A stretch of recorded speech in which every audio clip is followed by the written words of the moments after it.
كانت مشكلة شذا أي شخص يحاكيها تضحك بوجهه، فكانت من ترجع من المدرسة والشباب اللي واقفين بالطريق يصجمونها، فهي تضحك بوجههم وترجع فرحانة وتقول لأمها، تقولها مثلا فلان شخص قال لي كذا وكذا وهي فرحانة. فحمدية تضوج تقولها عيب ماما، ما يصير، البنية المؤدبة والمحترمة المفروض من تسمع هيج كلام يا اما تدنق وتمشي ما تضحك بوجه الشباب، يا اما تتفل بوجههم حتى بعد ما يعيدونها. فترجع شذا تضحك على عقل امها، تقولها لا شنو يعني اتفل بوجههم، مو عيب، شغله ثانيه انا بالنسبه لي واذا حاجوني خو ما راح يطير نصي. فحمديه تباوع على بنتها شذا بهذا الاسلوب، تقول لا بعدها صغيره فما مهتمه لهذا الامر. المهم رجع مهدي من الدوام وحمديه اجت تتوسل بيه لازم يسوى حل الشذا، لان طوها مهله منها نص السنه فلازم يدبر لها جنسيه. مهدي قالها هذا امتحان وزاري، يعني ما حاجة أروح للمديرة وأقنعها ولا أقنع أي واحد، ما بيها كل مجال، الوزارة تصدر البطاقات وهاي البطاقات إلا شخص عنده جنسية يلا يصدروا له هاي البطاقة. فشذا ما إلها كل حل. حمدية من باوعت هيك عرفت إنه مهدي ما إله نية يسجلها باسمه ولا يطلع لها بطاقة. المهم رجعت الشذا وقنعتها انه تكمل دوام منا نص السنه، ومنا ذيك الساعه الله كريم، بس هي بالاغلب راح ترجع تقعد ويا مها، لان مها بطلوها من المدرسه فراح هم كذلك شذا تقعد بالبيت وتعاون امها. بهاي الفتره حمديه صارت حامل بالطفل الثالث من مهدي، وبنفس الوقت بيها فقر دم، لان الاكل مو مثل قبل، يعني اللحم يا دوب يدخل البيتهم بس بالمناسبات، طبعا مو بس بيت مهدي، كل البيوت العراقيه بذاك الوقت، فالاكل قل، فصار فقر دم عند حمديه. بنفس الوقت حمديه كانت تشتغل حتى تساعد مهدي، لان الراتب مال مهدي بعد ما يكفي، يا دوب يكفيه جقايره، ما له قيمه نهائيا. فحمديه بدات تشتغل بالخبز، تخبز للناس وينطونها مقابل هذا الخبز فد شيء معين، مرات حتى ينطونها طحين او ينطونها خبز، المهم هي تشتغل وتساعد مهدي بالعيشه. بهاي الفتره اكو ناس اجوا سكنوا مقابل بيت مهدي، هذول اللي يسمونهم البدون، كانوا ساكنين بالكويت بس بعد الاحداث طردوهم، فاجوا سكنوا مقابل بيت مهدي. هذول اقاربهم او اصلهم هم عراقيين، واقاربهم موجودين بحمرين، فاقاربهم يزرعون الحنطه ودائما يودون لهذول الناس، هذول الناس يطحنونها بالبسكوت، لان النظام بذاك الوقت منع المطاحن الاهليه ابد ما تطحن، فيطحنون بسكوت، وكانت الطحينه مالتهم حلوه، فيودون الحمديه هي اللي تخبز لهم، وبنفس الوقت ينطونها طحين مقابل الخبز مالتها. وبقيه الجوارين كذلك اللي ما يخبز ببيتها يوديه الحمديه هي اللي تخبز وتاخذ مقابل هذا الخبز فد شيء. وبالنسبه لمهدي الجسومه مو دائما يروح للصيد، مرات ومن يروح يصيد يجيب القسم من عنده يبيعه وقسم يبقى لهم للبيت. وبالنسبه لبرج الدجاج ففتحوا باب من برا او شباك من برا وسووه محل، وبدأوا يبيعون به هاي الجقاير والعلوج وهاي الاشياء البسيطه، المهم بس يعينون نفسهم لان صعبه العيشه عليهم. وقربت ولاده حمديه، وبليله من الليالي اخذوها للمستشفى حتى تجيب. وصلت هناك سمعت انه الحجيه توفت، ام ابو فرحان او ام ابو محمد، فانقهرت عليها هواي وبكت هواي وعاتبت نفسها لان صار فتره ما رايحه وشايفه الحجيه. حمديه من وصلت هناك انتبهت المستشفى متغيره، مو ذيك المستشفى اللي كانت، يعني الاهتمام والعنايه والنظافه كلها متغيره، الريحه تكتيل والمستشفى مزعجه والاطباء تعاملهم مو صحيح، كله ورا الماده والفراشات ورا الماده، يعني مو همهم يخدمون المريض وانما همهم يخدمون جيوبهم، اللي ينطيهم يركضون له واللي ما ينطيهم ما يهتمون به. فحمديه ما انطت، فعافوها الى ان حانت ساعه ولادتها، يلا دخلوها صاله العمليات، وبعد ساعه جابت حمديه ولد وسمته حمزه على اسم ابن ابو محمد الصغير. وعدت الايام والاسابيع والاشهر وخلصت الامتحانات مال نصف السنه، وشذاوي فصلوها من المدرسه، فرجعت قابلت امها وبقت تبكي الى ان بكت وياها حمديه. اخر شيء البنيه بدات تتحقق ويا امها، رادت تعرف من حمديه منو ابوها الحقيقي، وحمديه هنا بقت محتاره، لان قبل من كانت تسالها تقدر تشرد منها، تقولها انا ليش من دون اخوتي ما عندي جنسيه، فتقولها من يجي ابوك اللي هو مهدي الجسومه راح اقول له ويطلع لي الجنسيه، وتحاول تضحك على عقل البنيه. حاليا البنيه وعت وفهمت وعرفت انه مهدي الجسومه هو مو ابوها، فحبت تعرف من امها الاب الحقيقي الها. حمديه صفنت على شذا، قالت خله مشي لي كذبه من كذباتي عليها، فقالت لها ابوك استشهد قبل لا اجيبك بايام، ومن جبتك ما طلعت لك بيان، وبعد فتره اجى مهدي الجسومه واخذني ومن اجينا هنا ما سجلتك بالنفوس. شذا باوعت على امها، عرفت ان هاي كذبه من كذباتها فما اقتنعت بالحكي، بس حمديه بقت مصره على هذا الكلام، وبين فتره وفتره من تجي شذا وتحقق وياها ترجع تجاوبها نفس هذا الجواب. بقت حمديه محتاره بقضيه الجنسيه مال شذا، فدائما تفتح الموضوع ويا مهدي، ومهدي يعصب ويظل يكفر ويغلط ويسب ويعلب صوته، وبنفس الوقت يقولها انا مو زين وملفيها عندي وجاي اوكلها، هي حتى حصه تموينيه ما عندها، وبدت الناس تتضايق بذاك الوقت، اللي ما عنده حصه تموينيه صعب يعيشونه. فمن يعلي صوته شذا تسمع وتنقهر، تصعد فوق وتظل تبكي، تصعد لها حمديه تبقى تتوسل بيها وتقولها يابا ترى مو قصده عليك. البنيه تتحسس لان يعني صارت كبيره، فتبدي تسال بامها قولي لي اهلي وين، عمامي وين، ابوي وين، قولي لي بيهم خلي اروح عليهم، لازم يطلعون لي جنسيه، لازم اروح اقعد يمهم، انا ما ابقى عالة عليكم. فحمديه من تسمع كلام شذا وبهذه الطريقه تنقهر وتظل تبكي وياها. بعد فتره بدت شذا تصعد فوق السطح، حتى اذا ما عندها شغل، حتى اذا ما تشير ملابس، حتى اذا ما راحت تبكي، تصعد طبيعي يعني. فحمديه انتبهت لها انه بتها دائما تصعد فوق السطح، بس مرات تقول ويا روحها لا عادي خطيه، لان البنيه محصوره بالبيت وين تروح، لا تطلع لا تمشي، فخليها تصعد فوق السطح. ما كانت منتبهه.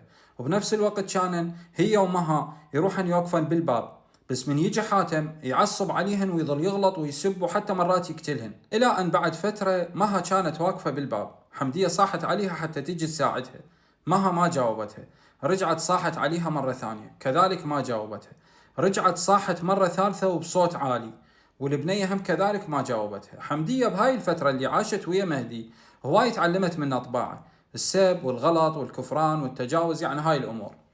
فبالمرة الرابعة صاحت على مها وغلطت عليها، قالت لها مع احتراماتي لكم بنت العاهرة، فمها دارت وجهها على حمدية ولا كانها هاي أمها وربتها، بدأت تغلط على حمدية وتتجاوز عليها. حمدية صفنت وانصدمت من ردة فعل مها. فبنفس الوقت مها ايش قالت لها؟ قالت لها انت تحكين علي انا بنت العاهرة؟ روح قل لبنتك اللي صاعدة النهار كله فوق السطح وتأشر للرايح وللجاي. حمدية واحد وضربها بعيونها، ما عرفت شنو اللي صار، شنو بنتي فوق السطح تأشر للعالم للشباب، شنو اللي صار. بهاي الأثناء شذا فوق السطح، فحمدية عصبت وقبت نار وما تعرف وين تروح لشذا لو ترجع ترد على مها، فركضت على مها جرتها من شعرها وهي تضرب بيها، إلى أن أخذتها وصلتها يم الدرج.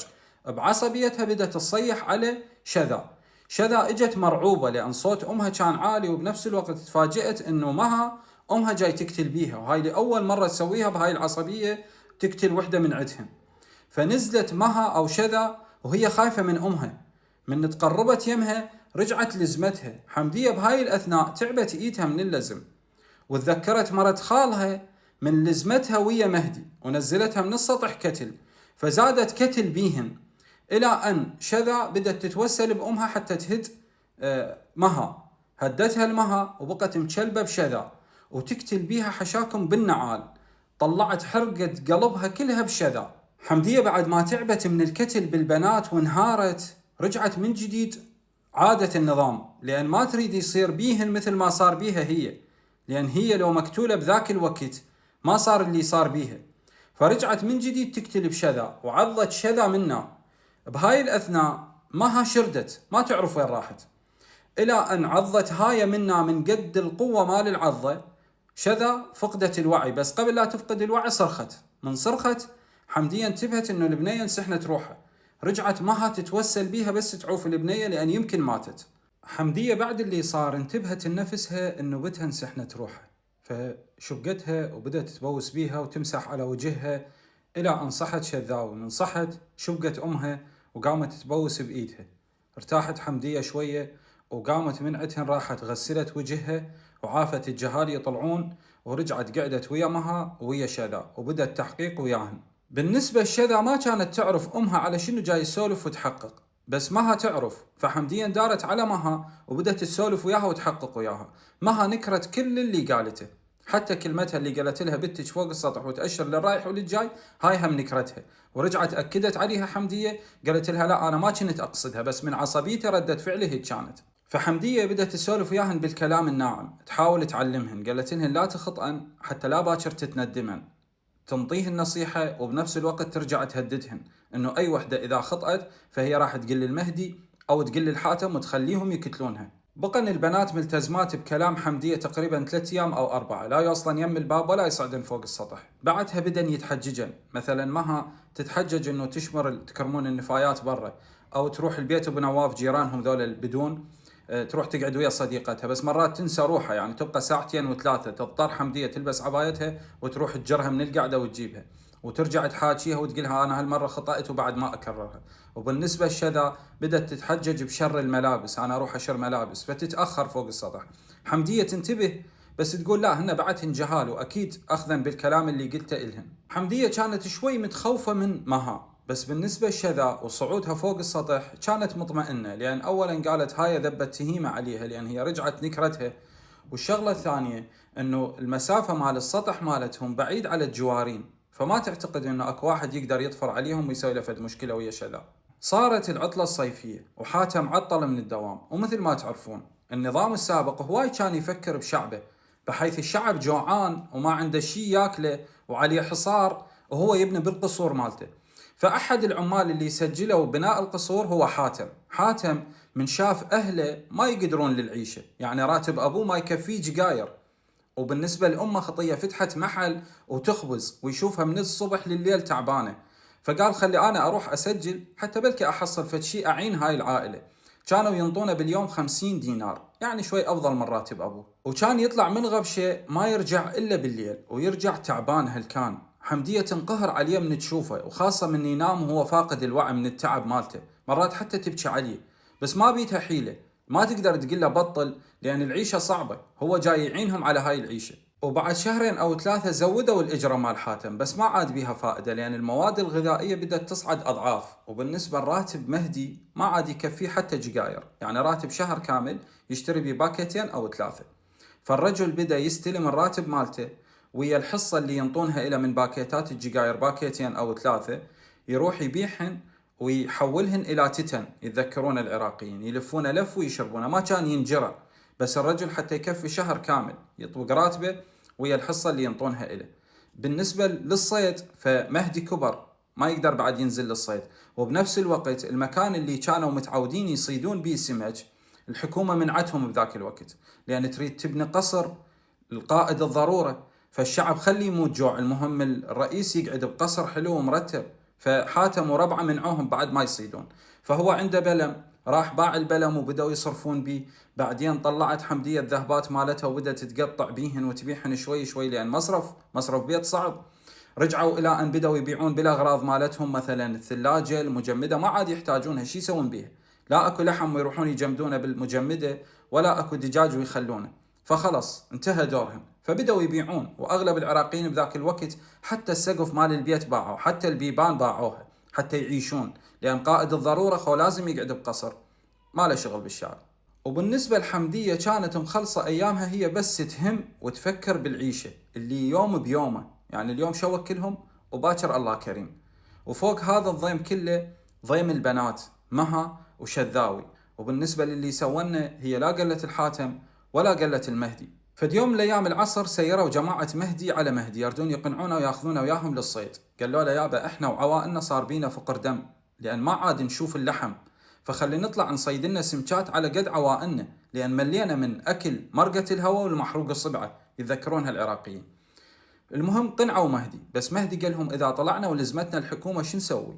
قالوا له لا نحاول نبتعد عن القصور، يعني نشوف لنا مكان كلش بعيد واحنا راح نطلع بالليل فما حد راح يحس بينا. المهم قنعوا مهدي واخذوه وياهم وطلعوا بالليل. وبالنسبه لحاتم رجع من الشغل وكان حيل تعبان ونام وفاقد للوعي، يعني ما يدري بروحه. صعدت حمديه فرشت فوق لان كانوا متعودين ينامون فوق السطح، الكهرباء بالليل ما كانت مستمره، فبعد ما فرشت بساعه او اقل قبت عجاجه وصار هواء عالي، فحمديه قعدت الجهال وقعدت البنات وشالت الفراش واجت فرشت لهم بالهول، شغلت لهم المبردة، خف التراب عليهم شوية، بس مع ذلك كان يدخل لأن الشبابيك ما بيهن جام، بس كارتون أو يخلون وصل عليهم. المهم كانت نومتهم جوا أفضل من الفوق. بعد ما ناموا حمدية نص الليل فزت على صوت طبة فوق السطح، بس من فزت الكهرباء طافية، فقالت لا أعتقد هذا أكو فد شي طار على سطحنا وصارت هاي الطبة. رجعت تفكر بمهدي، قالت هسه هذا الرجال الكبير طلع للصيد وراح هناك ويمكن يكضون الحكومة ويمكن يسوون بيه كذا، فبدأت تفكر بمهدة خطية. المهم شوية واجت الكهرباء، انتبهت للفراش مال مها ما موجودة بيه. بالبداية حمدية تعاجزت، قالت خليها خطيئة، الظاهر هاي ما تتحر هنا، وراحت نامت بغرفتها. بعدين انتبهت قالت هي الكهرباء اجت، خلي اروح اقعدها من غرفتها وتجي تنام على المبردة. قامت حمدية للغرفة ما لقت مها، رجعت طلعت برا ما لقتها، راحت تكرمون للتواليت ما موجودة، افترت على البيت ماكو. بدأ القلق ياكل بحمدية، قالت هاي بس لا سوت لها طرقاعة مثل طرقاعتي، هاي عدها واحد واخذتها وانهزمت. فرجعت صعدت للبيتونة، هم ما لقت مها، باوعت على الباب مال البيتونة لقيتها مسرقة من برا، يعني مضروب سرقة من برا. قالت هاي ليش صاعدة فوق السطح ومسرقة الباب من برا؟ شغلة ثانية هواء وعجاجة تراب، يعني يالي يتحمل، هاي شعدها صاعدة هنا. بالبداية قامت تصيح عليها مها ماكو جواب. رجعت انتبهت الروحة، قالت معقولة هاي من طفت الكهرباء ماتت حر وقالت لك خلي أصعد فوق حتى إذا تراب، المهم أكو هوا يعني، يجوز هيك ونامت وأخذتها النومة وما جاي تسمعني. تذكرت حمدية إنه هي من فزت كان على صوت طبة فوق السطح، فقالت أكيد هاي من صعدت سرقت الباب وراها، أنا حسبالي طبة، هسه خلي أنزل وأنا الصبح أشوف ليش صعدت فوق ونامت، لأن هاي نومتها ثقيلة ما تقعد. فنزلت حمدية، من نزلت وصلت تقريبا النص الدرج، انتبهت انه السرقة بدأ ينفتح على كيف، فدارت وجهها على الباب، انفتح السرقة على كيف ودخلت مها مثل الحرامية تمشي على اطراف اصابعها، دخلت جوا وسرقت الباب، اندارت شافت حمدية قبالها فانخطف لونها ودقت على صدرها. حمدية عرفت انه هاي البنية عندها طلابة وراها مصيبة، فركضت عليها دفعتها وخرتها وفتحت الباب وركضت للسطح. انتبهت اكو خيال بس مو 100%، فراحت تركض ورا الخيال ماكو شي، رجعت افترت هيج ماكو شي. بس كل هذا وحمدية تركض بالسطح، هاي البنية ما اجت ورا حمدية ولا سألتها ليش دفعتيني وليش وخرتيني، يعني حتى تبرر الموقف. فحمدية انتبهت لهذا الأمر، رجعت للبنية لقتها واقفة ورا الباب ومصطكة ووجهها أصفر. حمدية هنا زادت ظنونها، لزمت البنية من شعرها وبدأت تتحقق وياها، قالت لها قلي لي منو اللي كان وياك فوق السطح، فهميني لا ابتلي بيج. هاي صفنت عليها قالت لها ماما شو تقولين، انا يا هل فوق السطح انا كنت نايمه فوق، بس من نزلت وشفتك اخترعت خفت. حمديه قالت لها انت منين تعلمتي هاي الدروب، تردين تكذبين علي، لو تكذبين عيني انا شفته. الشغله الثانيه وين فراشك حتى تقولين انا كنت نايمه فوق السطح، وانا لهنا واكمل بالمقطع الجاي.